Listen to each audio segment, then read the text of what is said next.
Hello students, हम कर रहे हैं क्लास 11th का पॉलिटिकल साइंस का क्वेश्चन पेपर है। ये इंपॉर्टेंट क्वेश्चंस हैं जो एग्जाम में आए हुए हैं, मिड टर्म एग्जाम में भी आए हैं, फाइनल में भी आएंगे। तो चलिए स्टार्ट करते हैं। जो फर्स्ट क्वेश्चन है इसमें, फर्स्ट क्वेश्चन में पूछा है आपसे, फर्स्ट क्वेश्चन है when did Indian constitution come into the force. तो जो भारतीय संविधान था वो बेसिकली कब, आप कह सकते हैं कि कब फोर्स में आया या कब लागू हुआ, बेसिकली वो कब अच्छे से वर्क करने लगा। तो इंडियन जो कॉन्स्टिट्यूशन था वो कब काम करने लगा, कब वर्क करने लगा। तो यहाँ पे डेट दे रखी है 9 दिसंबर 1946, 15 दिसंबर 1947, 26 दिसंबर 1950 और 24 नवंबर 1949। तो हमें पता है कि हम 26 जनवरी कब मनाते हैं, 1950। तो इसका आंसर है 26 जनवरी 1950। तो जो इंडियन कॉन्स्टिट्यूशन था, भारत का जो संविधान था, वो बेसिकली फोर्स में यानी अच्छे से कब काम करने लगा, तो करने लगा 26 जनवरी 1950 को से वो अच्छे से काम करने लगा। नेक्स्ट क्वेश्चन है the member of the constitute assembly were elected. जो मेंबर होते हैं कॉन्स्टिट्यूट असेंबली के, वो किसके द्वारा इलेक्ट किए जाते हैं, उन मेंबरों के बारे में पूछा है जो कॉन्स्टिट्यूट असेंबली में इलेक्ट होते हैं। तो जनरली किनके द्वारा इलेक्ट होते हैं, तो यहाँ पे ऑप्शन भी दे रहे हैं, जैसे member of the provincial assembly established in 1935, member of provincial assembly established 1921 और 1952 और 1947। तो देखो जो असेंबली स्टैब्लिश हुई थी ना वो 1935 में हुई थी, यानी ये तीनों डेटें गलत है। ये डेट क्या है, रॉन्ग है। तो जो प्रोविंस असेंबली स्टैब्लिश हुई थी 1935 की, उस टाइम पे क्या हुआ था, उसी टाइम पे मेंबर ऑफ कॉन्स्टिट्यूशन असेंबली के इलेक्ट किए गए थे। तो याद रखना डेट क्या है इसकी, 1935। तो डेट बेटा याद रखना है 1935 की जो डेट है, इस डेट पर क्या हुआ था, कॉन्स्टिट्यूशन असेंबली जो थी उसको के मेंबरों को इलेक्ट किया गया था। नेक्स्ट क्वेश्चन है how many members sign the final Indian constitution of India. जब इंडिया का कॉन्स्टिट्यूशन बना दिया था, एक तो पता है ना बी आर अम्बेडकर जो थे, ठीक है, चेयरमैन थे, तो बी आर अम्बेडकर और उसके अलावा कुछ और जो इंडियन स्कॉलर थे, उन सब ने मिलकर क्या बनाया था, इंडियन कॉन्स्टिट्यूशन को बनाया था। तो बोला कि कितने मेंबरों ने उसमें साइन करा था। जब इंडियन कॉन्स्टिट्यूशन कंप्लीट हो गया था तो उसमें कितने मेंबर थे जिन्होंने उसमें साइन करा था, तो 284 मेंबर। तो टोटल मेंबर कितने थे, 284 मेंबर थे जिन्होंने क्या करा था, इंडियन कॉन्स्टिट्यूशन में यानी भारतीय संविधान में साइन करा था, जब वो बिल्कुल फाइनल हो चुका था। ध्यान रखनी है आपको, 284 मेंबर। नेक्स्ट क्वेश्चन है आपका क्वेश्चन नंबर 4, इंपोर्टेंट क्वेश्चन है एग्जाम पॉइंट ऑफ व्यू से, ठीक है। फाइनल टर्म में भी आएंगे ये और मिड टर्म एग्जाम में भी आएंगे।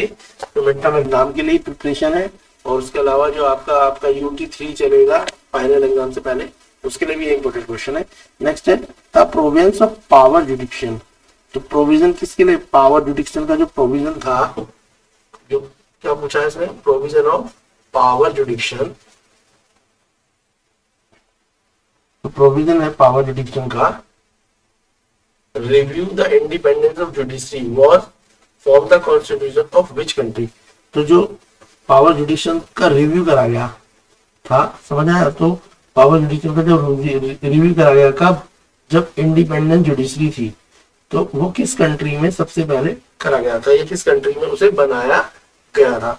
तो वो बनाया गया था अमेरिका में, ठीक है, याद रखना अमेरिका में बनाया गया था सबसे पहले, ठीक है। बच्चे कहीं सोचते हैं कि गलत है, ठीक है। तो अमेरिका जो था वो क्या है, वहां पे पावर जुडिक्शन का रिव्यू दिया गया था। तो जो जुडिशियल रिव्यू था वो कहाँ पे दिया गया था, अमेरिका में दिया गया था। तो कॉन्स्टिट्यूशन कहाँ पे रिव्यू करा गया, तो अमेरिका में, याद रखना है। नेक्स्ट है when did Motilal Nehru committee raise the demand for declaration of rights. तो मोतीलाल नेहरू पता है ना, उन्होंने कब डिमांड रेज करी थी, ठीक है।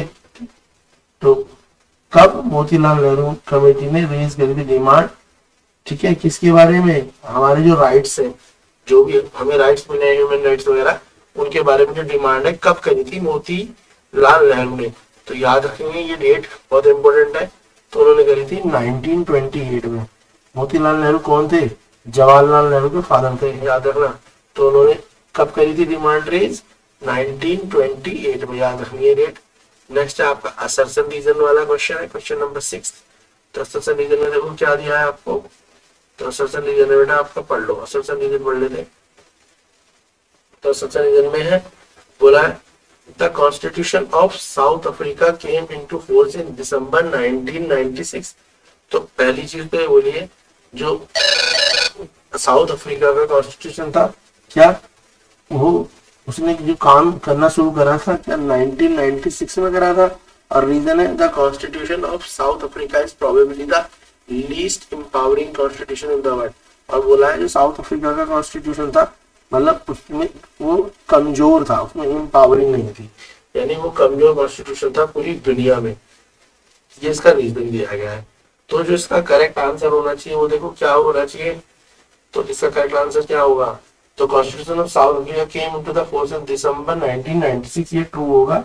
तो जो कॉन्स्टिट्यूशन था साउथ अफ्रीका का कब बना था? 1996 में बना था, ठीक है। और भारत का कब बना था?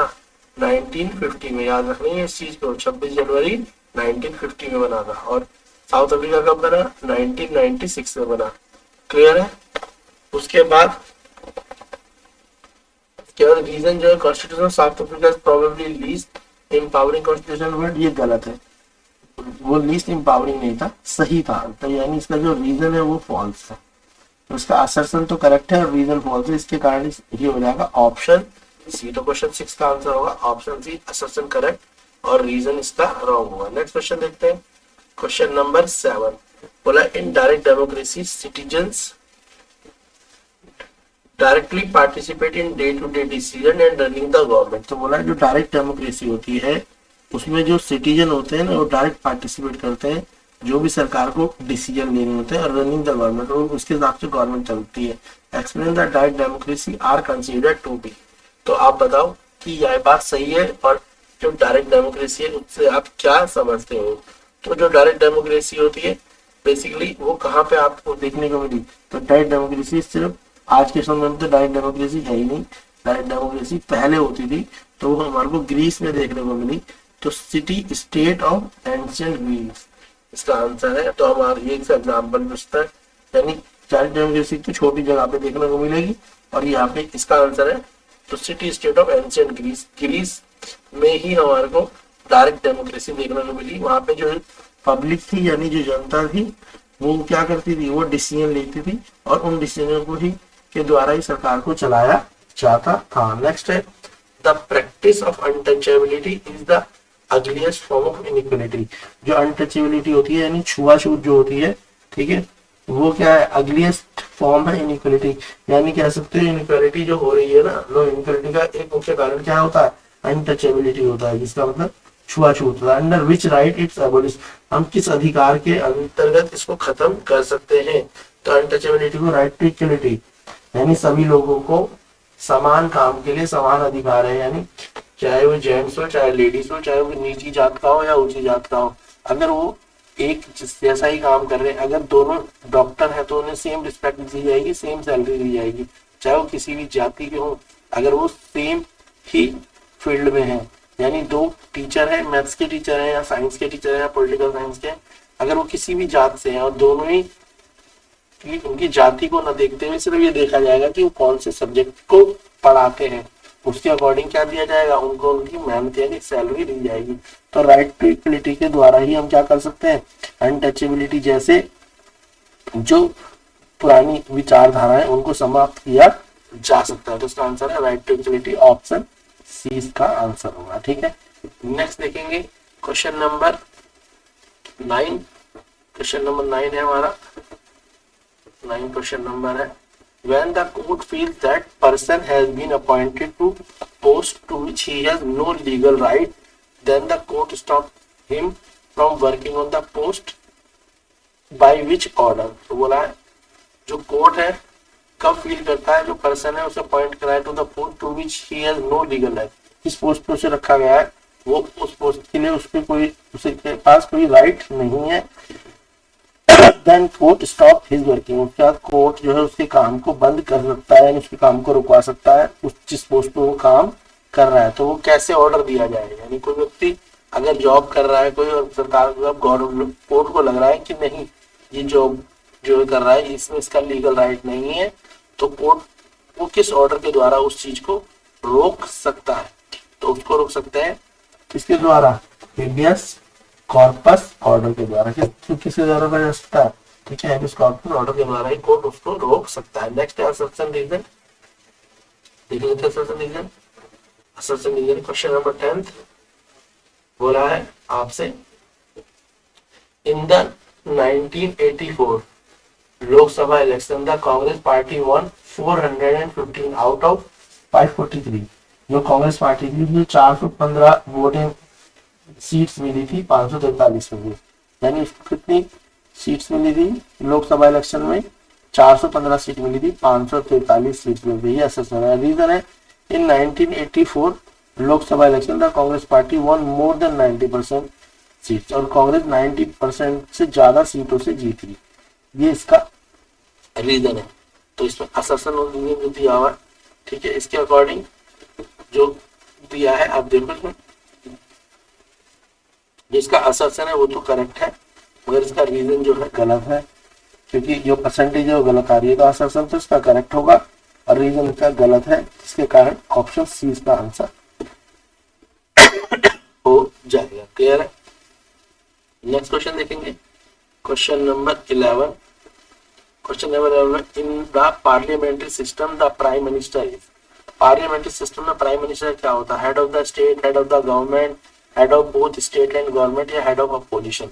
तो पार्लियामेंट्री सिस्टम में प्राइम मिनिस्टर क्या होता है, तो प्राइम मिनिस्टर जो होता है हेड ऑफ द गवर्नमेंट होता है, क्योंकि सरकार को कौन चलाता है, जैसे आज की डेट में कौन चला रहा है, आज की डेट में नरेंद्र मोदी चला रहा है ना भाई सरकार को। कौन चला रहा है आज की डेट में सरकार, नरेंद्र मोदी चला रहा है, ये बात तो पता लग गया ना। तो नरेंद्र मोदी क्या है, वही तो प्राइम मिनिस्टर है भाई। नरेंद्र मोदी कौन है, प्राइम मिनिस्टर है। तो पूरे देश को जो चला रहा है तो वो कौन, मोदी। तो जो प्राइम मिनिस्टर होता है वो गवर्नमेंट का हेड होता है, जो सरकार उस टाइम पे रूलिंग पार्टी होती है उसका हेड जो होता है वो प्राइम मिनिस्टर होता है और वही सरकार को चलाता है। Next question 12, under which article of Indian constitution provision has been made for council of minister to aid and advise the president head by the prime minister. बोल रहा है इंडियन कॉन्स्टिट्यूशन में किस आर्टिकल के तहत जो काउंसिल जो है वो एडवाइस दे सकती है प्रेसिडेंट को और प्राइम मिनिस्टर और प्रेसिडेंट को कुछ एडवाइस अगर देना चाहे कि जिस जो देश के लिए वेलफेयर के लिए हो, तो वो किस आर्टिकल के अंदर दी जा सकती है, वो आर्टिकल 74A के 1, आर्टिकल 74(1) के द्वारा जो काउंसिल होती है मिनिस्टर्स की वो एडवाइस दे सकती है प्रेसिडेंट को और प्राइम मिनिस्टर को। और वो एडवाइस किस लिए होंगी, वो एडवाइस होंगी वेलफेयर से रिलेटेड, ऐसी एडवाइस होंगी जो देश के वेलफेयर में हेल्पफुल होंगी। सेक्शन बी के इंपॉर्टेंट क्वेश्चन है। तो फर्स्ट क्वेश्चन है, how was the Indian constitution made, तो इंडियन कॉन्स्टिट्यूशन कैसे बना, तो इसका आंसर देख लेते हैं हम। क्वेश्चन नंबर 13 सेक्शन बी का है, how was the Indian constitution made, तो इंडियन कॉन्स्टिट्यूशन कैसे बनाया गया था। चलिए इसका आंसर देख लेते हैं। तो इसका आंसर होगा, क्या होगा answer, the constitution was made या कॉन्स्टिट्यूशन वॉज फ्रेम्ड। आप मेड भी लिख सकते हैं, क्या लिख सकते हैं, मेड भी लिख सकते हैं और फ्रेम भी लिख सकते हैं। द कॉन्स्टिट्यूशन वॉज मेड या framed bye the constitution assembly. तो इंडियन कॉन्स्टिट्यूशन किसने बनाया था, कॉन्स्टिट्यूशन असेंबली ने बनाया था ऑफ इंडिया। और ये कब, established by the member of provincial assembly elected by the people of India. जो मेंबर थे किसके, प्रोविंशियल असेंबलीज के, और वो इलेक्ट किसके द्वारा होते, पीपल ऑफ इंडिया, यानी इंडिया के लोगों ने मेंबर ऑफ प्रोविंशियल असेंबली के लोगों को जिताया और उसके बाद उनकी हेल्प से जो कॉन्स्टिट्यूशन जो है उसको बनाया गया। तो इंडियन कॉन्स्टिट्यूशन को बनाने के पीछे इंपोर्टेंट लोग कौन थे, प्रोविंशियल असेंबलीज के लोग थे, जिनको वोटिंग के द्वारा जिताया गया। ठीक है, तो आपको याद रख लेना है कि constitution was framed by the constituent assembly of India और एस्टैब्लिश्ड बाय प्रोविंशियल असेंबली। ठीक है, और वो इलेक्ट किन के द्वारा वो होते हैं, people of India. Next question देखेंगे। नेक्स्ट क्वेश्चन है हमारा question number 14, how are fundamental rights different from other rights. तो फंडामेंटल राइट जो और राइट्स होते हैं जैसे लीगल राइट वगैरह होते हैं उनसे डिफरेंट कैसे होते हैं, तो इसका आंसर देख लेते हैं क्या होगा। क्वेश्चन 14 में पूछा है आपसे, how are fundamental rights different from other rights. तो फंडामेंटल राइट्स और राइटों से डिफरेंट कैसे होते हैं। तो आप समझ लो जो फंडामेंटल राइट्स है और राइट्स है, तो जो यहाँ पे अदर राइट्स की बात करी गई, तो अदर राइट्स क्या है, तो ordinary legal rights are protect, जो और ऑर्डिनरी यानी सिंपल लीगल राइट्स होते हैं, are protect and enforce by the ordinary law, उन्हें ऑर्डिनरी लॉ यानी सामान्य लॉ के द्वारा यानी सिंपल लॉ से बनाया जा सकता है। और it may be change by the legislator bye the ordinary process of law making, और जो ऑर्डिनरी कानून होते हैं ना उनको लेजिस्लेटर चेंज कर सकता है। लेजिस्लेटर कौन होते हैं, विधायक, पता है ना विधायक कौन होता है, जो हमारे क्षेत्र का विधायक होता है जिसे हम वोटिंग देके जिताते हैं, निगम पार्षद से बड़ा विधायक होता है। तो विधायक क्या कर सकता है, कुछ कानून बनाकर क्या कर सकता है, सिंपल जो ऑर्डिनरी लॉ है उनको चेंज कर सकता है। मगर जो फंडामेंटल राइट्स होते हैं are protect and guarantee of the constitution of country, मगर फंडामेंटल राइट्स को जो है किसने प्रोटेक्ट करा हुआ है, हमारे संविधान में प्रोटेक्ट करा हुआ है। ठीक है, तो fundamental rights are protected and guaranteed by the constitution of country, यानी फंडामेंटल राइट्स जो होते हैं मोर पावरफुल होते हैं। फंडामेंटल राइट्स क्या होते हैं, इट इज मोर पावरफुल, ये ज्यादा बहुत ज्यादा पावरफुल होते हैं। क्या होते हैं ये, मोर पावरफुल, क्लियर है, याद रखना ये मोर पावरफुल है ऑर्डिनरी राइट्स से। क्यों पावरफुल है ये ज्यादा, क्योंकि फंडामेंटल राइट्स को हमारा कॉन्स्टिट्यूशन बनाता है और इनको चेंज करना आसान नहीं है। अगर इनको चेंज करना है तो हमें अमेंडमेंट करवाना पड़ेगा। दीज राइट्स में only B change bye amendment और कॉन्स्टिट्यूशन इटसेल्फ, यानी इनको अमेंडमेंट के द्वारा, और वो भी संविधान ही इन्हें चेंज कर सकता है, इनको कोई लेजिस्लेटर चेंज नहीं कर सकता। जबकि जो क्या होते हैं अदर राइट्स जो होते हैं उनको लेजिस्लेटर क्या कर सकता है, चेंज कर सकता है। मगर फंडामेंटल राइट सरकार ने दे, संविधान ने हमें दिए हैं और ये हमारे को प्रोटेक्ट करते हैं, हमारे लिए गारंटी है। ठीक है, और इनको आसानी से कोई चेंज नहीं कर सकता। क्लियर हो गया, नेक्स्ट क्वेश्चन देखते हैं। क्वेश्चन क्लियर हो गया बेटा आपको, नेक्स्ट क्वेश्चन देखेंगे। Question number 15, what is the difference between direct and indirect democracy, right any two difference. तो डायरेक्ट एंड इनडायरेक्ट डेमोक्रेसी में क्या डिफरेंस होता है और उनके लिए आपको क्वेश्चन 15 देखो उसका आंसर क्या होगा।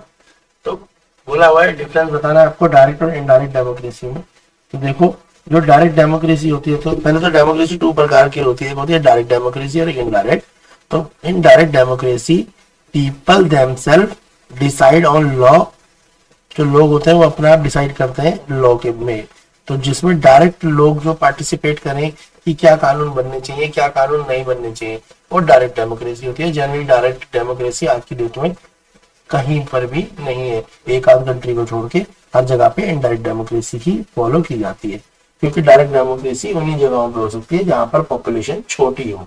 ठीक है, तो डायरेक्ट डेमोक्रेसी क्या होती है, जहां पर पब्लिक डायरेक्ट पार्टिसिपेट करती है लॉ बनाने में। और इनडायरेक्ट डेमोक्रेसी क्या है, यहाँ पे पीपल डिसाइड करते हैं और लॉ, लोग डिसाइड तो करते हैं लॉ को मगर डायरेक्ट नहीं करते।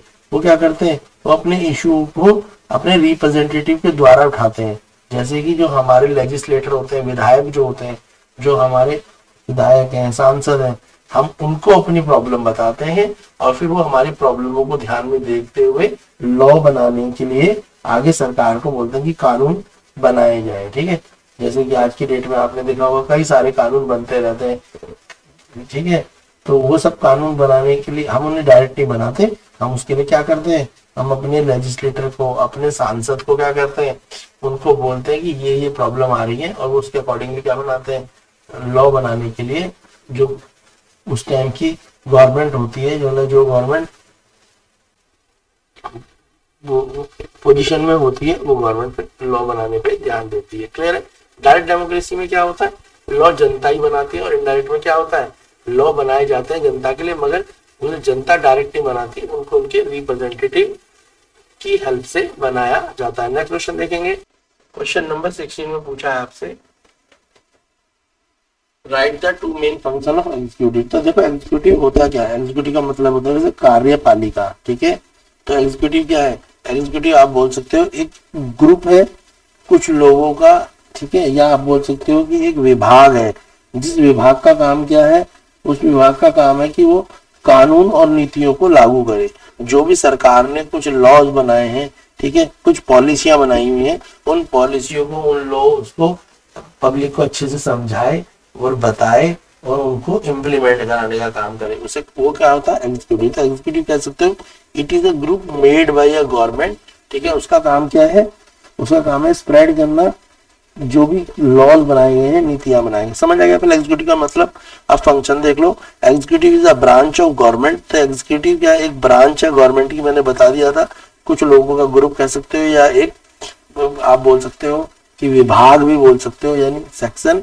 तो executive is a branch of government responsible for, इसका काम क्या है रिस्पॉन्सिबल होना, तो implement of law and policy, law और पॉलिसी उसको लागू कराना, एडोप्टेड बाय द लेजिस्लेटर, जो लेजिस्लेटर ने भी एडॉप्ट की हुई होती है, यानी जिसे बनाने में लेजिस्लेटर का भी क्या होता है योगदान। लेजिस्लेटर कौन होते हैं, विधायक होते हैं। दूसरा काम क्या है एग्जीक्यूटिव का, executive is often involve in the framing of policy, और जो भी पॉलिसी बनाई जाती है उनकी फ्रेमवर्क में एग्जीक्यूटिव का भी इंपॉर्टेंट रोल होता है। यानी अगर कोई पॉलिसी बन रही है तो उसके बारे में एग्जीक्यूटिव को भी पता होना चाहिए, और एग्जीक्यूटिव भी अपनी राय उसमें रखेंगे।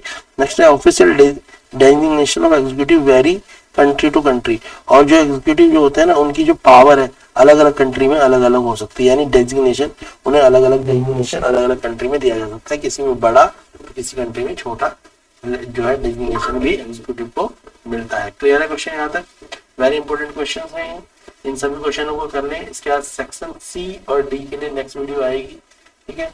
सारे क्वेश्चन मिड टर्म के लिए और आप कह सकते हैं PT3 के लिए और फाइनल एग्जाम के लिए भी इंपॉर्टेंट क्वेश्चन है। वीडियोस को लाइक करें, शेयर करें, सब्सक्राइब करें। क्लास 11 पॉलिटिकल साइंस 11th की सभी सब्जेक्टों के आपको क्वेश्चंस पेपर, सैंपल पेपर भी मिलेंगे, तो चैनल को सब्सक्राइब जरूर करें।